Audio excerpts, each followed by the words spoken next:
Akkam jirtu faayila kompiitaraa fi bilbila gidduutti dabarsuuf yeroo hedduu daataa keebilii fayyadamna. Kompiitara keenya irraa yoo sooftiweerii faayilota dabarsan qabaannes dabarsuu dandeenya. Yoo daataa keebilii hojjechuu baate yookiin yoo qabaachuu baate akkasumas kompiitara keenya sooftiweerii faayila dabarsan yoo qabaachuu baate maal goona?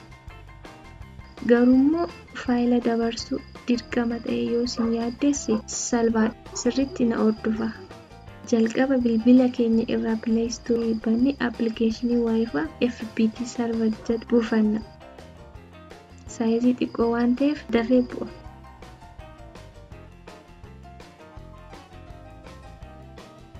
Akkuma bu'ee dhumeen appilikeeshinii banne seetingii keessa galuun bakka root folder jedhu tuquun storage bilbila keenya kompiitara keenya akka dubbisuu barbaannu filanna. Duubatti deebi'uun hotspotii bilbila keenya bannee duubatti deebina.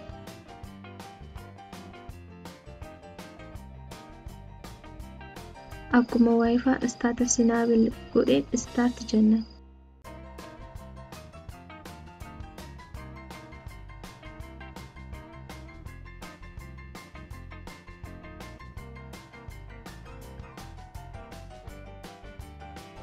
Kompiitara keenya irra dhaquun dursa Wi-Fi hotspotii bilbila keenya irratti connect goona.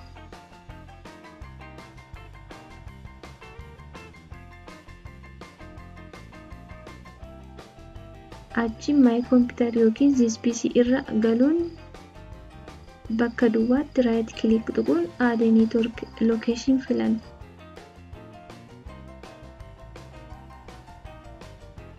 Next jennaan. Kana cancel jennee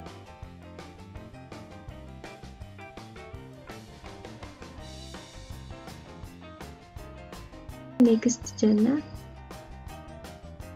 Asitti server URL bilbila keessan irraa ilaaluun guutu.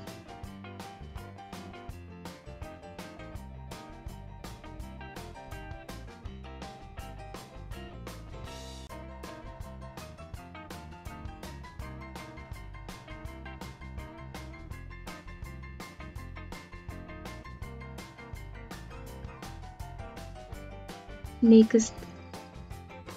Mallattoo logoon anonymous fuuldura jiru balleessuun user ID bilbila keessan irraa ilaaluun guutu.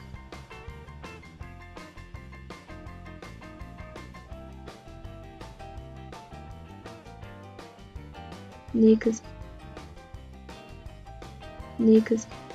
Finish isa jedhu filannaa. Passwordii bilbila irraa ilaaluun guunnee logoon jenna.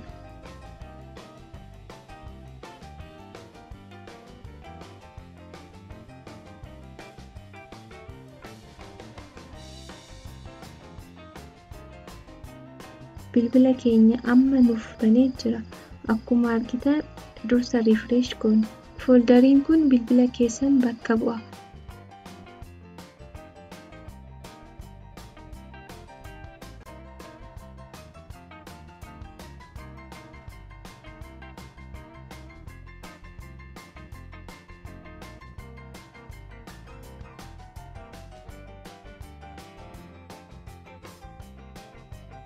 Faayila barbaadan bilbila irraa koppii gochuun kompiitara keessan irratti paste gochuu dandeessu.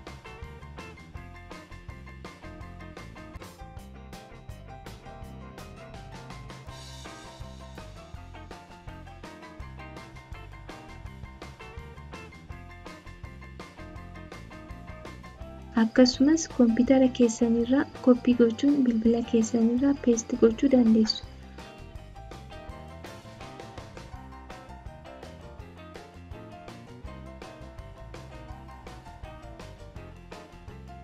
Haala kanaan faayila kamuu bilbilaa fi kompiitara gidduu dabarsuu dandeessu.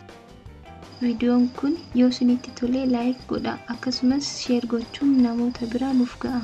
Chaanala keenya haaraa yoo taatan subscribe gochuun maatii keenya ta'a. Hanga viidiyoo biraa wal agarruutti horaa bulaa.